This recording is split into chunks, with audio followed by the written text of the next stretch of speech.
Good morning అండి. చాది bike mechanic. కోదాల్లో తెలియని వ్యక్తులంటూ ఉండరు. ఇతని కాడికి ఎలాంటి బైక్ తీసుకొచ్చినా దాన్ని రిపేర్ చేయటం కానీ, దాన్ని ఒకవేళ అమ్మాల్సి వస్తే సెకండ్ హ్యాండ్ బండిని అమ్మటం కానీ పర్ఫెక్ట్గా చేస్తాడండి. దాంట్లో ఎలాంటి డౌట్ లేదు, సందేహం లేదు. బండి కావాలన్నా మనకు నచ్చిన బండిని మనకి కాడ ఉన్న బడ్జెట్ ప్రకారం కొనిపించే బాధ్యత కూడా తన భుజాలపైన వేసుకుంటాడు.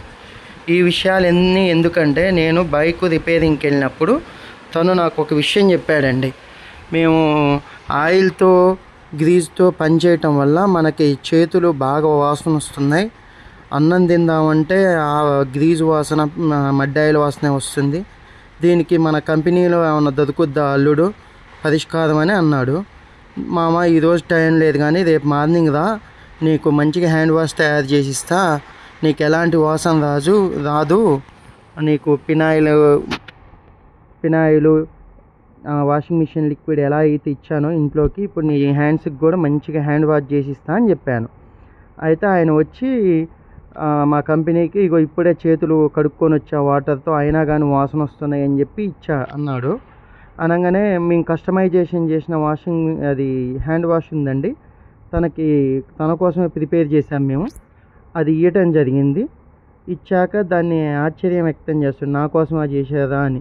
స్మెల్ ఉందా లేదా అని చెక్ చేశాడండి. తనకు అర్థం కావట్లే. అలా కాదు, ఒక డ్రాప్ వేసుకొని ఇచ్చేయని చెప్పాను.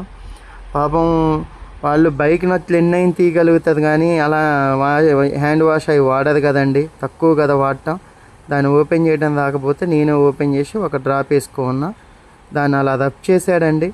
స్మెల్ మంచిగా వస్తుందని చెప్పి మనకి చెప్పడం జరిగింది. నేను సాటిస్ఫై అయ్యాను.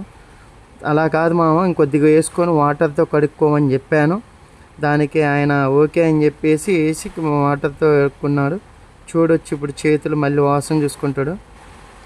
కడుపు నిండా నేను ఈరోజు మంచిగా ఎలాంటి వాసన లేకుండా తింటా అన్నమని ఎక్స్ప్రెషన్ ఇచ్చి చెప్పడం జరిగింది మనకి. నాకు చాలా ఆనందంగా ఉంది. నేను వెళ్తా, నాకు ఇస్తే అని అన్నాడు. కూర్చోబెట్టి ఒక ఫోటో తీసుకొని ఇచ్చేసానండి.